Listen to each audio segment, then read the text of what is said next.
Welcome to Specific Love. We have a fire pit in our backyard, but a lot of times when we're not using it, it's just kind of in the way and not very useful. So for this video, I'm gonna show you how to turn this into an awesome table by adding an awesome fire pit tabletop. Let's begin. Now for this project, I'm gonna try and use mainly pallet wood for a few reasons. One, we already have the pallets. Two, it's not gonna cost us anything. Three, it already has that rustic look that's gonna go with what we want. So let's get started. Now to cut this pallet wood, we're gonna use a reciprocating saw. It's a little bit faster to cut through all the nails and try and pry everything out. We're still gonna have to punch them out with a hammer and a punch, but that's okay. We're gonna do this.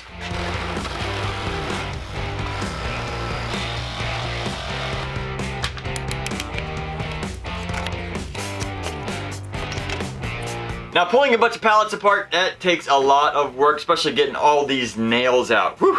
Alright, but I got the best 12 pieces I could find. It's almost 48 inches, it's a little bit less. I think that's gonna work where we need. I still need to go back and sand a bunch of these sides and edges because some of them are a little bit warped or we got splinters and stuff sticking out. That's gonna be hard to get everything to glue together, so let's work on that.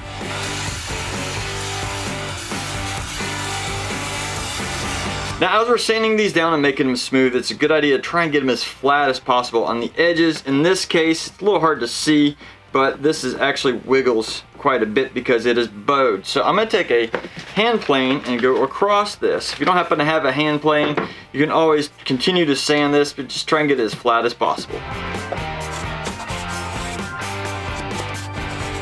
Now that we have everything sanded down and pretty much straight on all of the sides, I'm gonna take all the tops and we're gonna face them straight down, and that way it'll be flat on my bench as I add some glue to all the edges and clamp them together.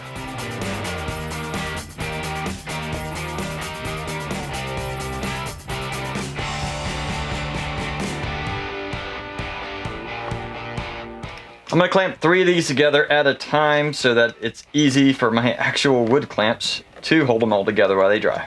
Now that I have these glued together in sections of 3, I'm going to then glue these together to a 6 and then a 12. I'll pull up my pipe clamps to use those, but I'll flip these upwards. I don't want the black marks from the pipes to end up on the face and top of these boards. So let's glue these together.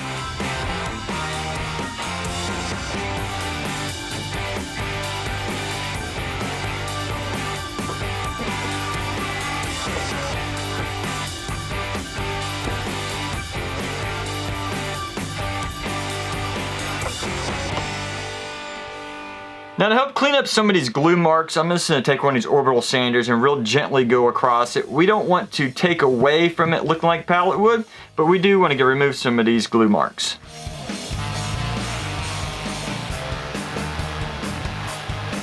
Now while this wood is drying, I want to cut out a nice inner ring that goes inside the actual metal part of the fire pit, and that'll help align everything whenever you're putting the tabletop back on. Now we need to take a couple good measurements of this fire pit so we know exactly how big to cut the wood. And I think about 45 inches across should work. And need an inner size about 29.5. 2 big measurements we need to remember. 45 and 29.5. So I'm going to use a 2x4 cut into 8 sections to make an octagon, so I need to cut them at 22.5 degrees.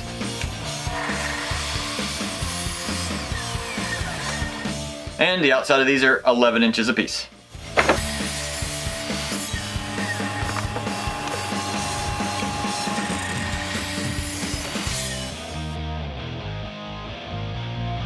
Now that I have it all cut out, I have a shape of an octagon here, and we're gonna be gluing up all the sides to get everything nice and secure. Once everything's in place, I'm gonna use a strap clamp to hold it together to give it some time to dry.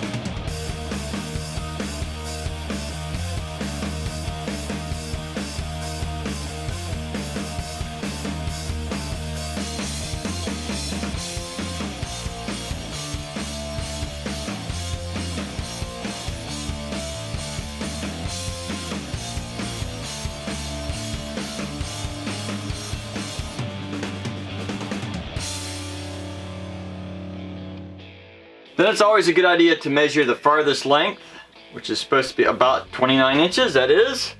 And measure it all the way around, just to make sure nothing has shifted out of place. Now that we have everything glued together, we have to cut out this diameter of a circle. So we have to be careful lifting this up, because if we lift from the sides, it's nice and strong. But if we lift from the ends here, As you can see here, it is flexing quite a bit. So we're not only gonna have to cut out the circle, we're gonna have to reinforce it in the process. So now let's carefully flip this thing over. So we're gonna take some careful measurements. This is about 48 inches, so we're gonna take and make a mark about in the center there. Then we need to measure this way. Again, this is just about 48 inches. So we're gonna make a mark right about there, and then we're going to make sure these lines cross. So that's about center. Then I'm gonna take a thumbtack and put it right there where those cross, gently tap it in. Not real deep, but strong enough in there where it's not gonna move. Now I've taken a string and I measured out 23 inches, and with a pencil attached to it, carefully gonna draw a line. Nice circle all the way around. Now to be able to cut out the circle, we've lifted it up with some old 2x4s.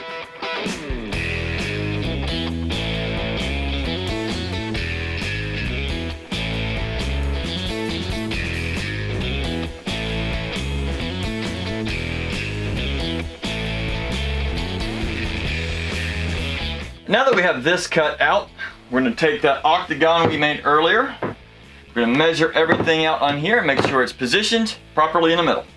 Now I need to flip this whole thing over together to secure it from the top with a bunch of long screws, but to do that, temporarily, I'm going to secure it on the bottom here using some L brackets.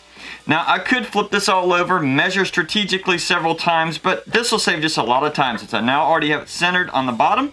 I can just easily secure it and then flip it over.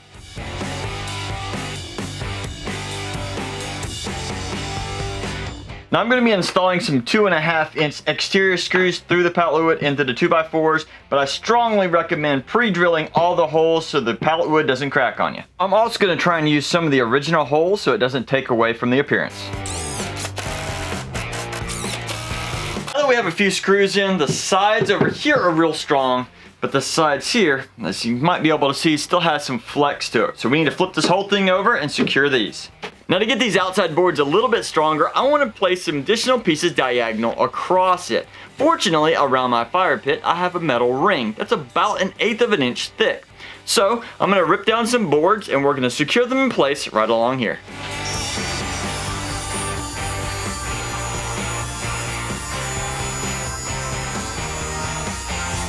And again, I'm just going to use some glue to make sure everything's nice and secure, and then I'm going to put some weight on it and let it dry.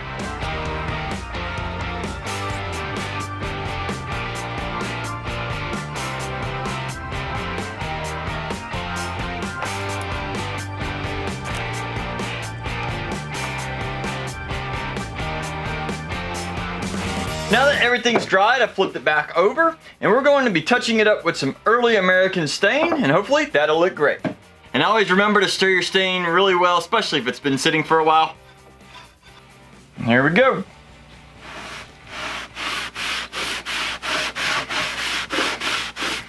Oh yeah, that's looking really nice.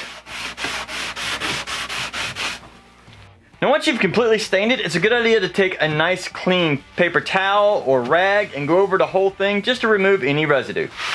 And while the stain was drying, I ran up to my local home improvement store and picked up this awesome handle. It's actually for a gate, for exterior. It's real nice and heavy duty metal, and that should work great for this project. Now I'm going to be installing these handles on the boards that run the full width of the table topper, so it gives it the most strength. But right before I add the handles, I'm going to be adding a nice layer of polyurethane, and it's in clear satin, so hopefully that'll keep the natural texture and not too glossy.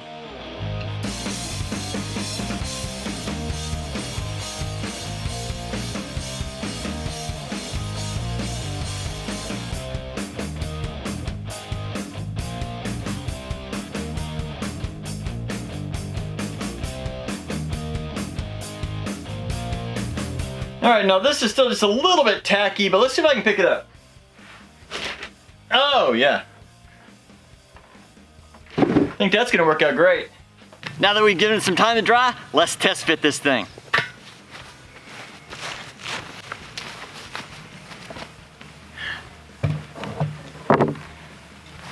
Oh yeah!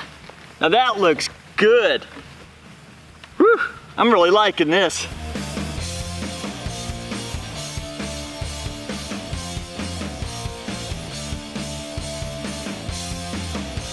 Now it's starting to rain on me. I need to get back inside, get all the equipment out of the rain. But if you enjoyed this project, make sure you click the like button and tell me what you think about it in the comments. I always enjoy reading those. Also, if you happen to like this bench behind me, I made that in a previous project, so make sure you check it out. Otherwise, have fun building. Can easily crack. Pulling a bunch of parts. I'm gonna show you how to turn a fire pit.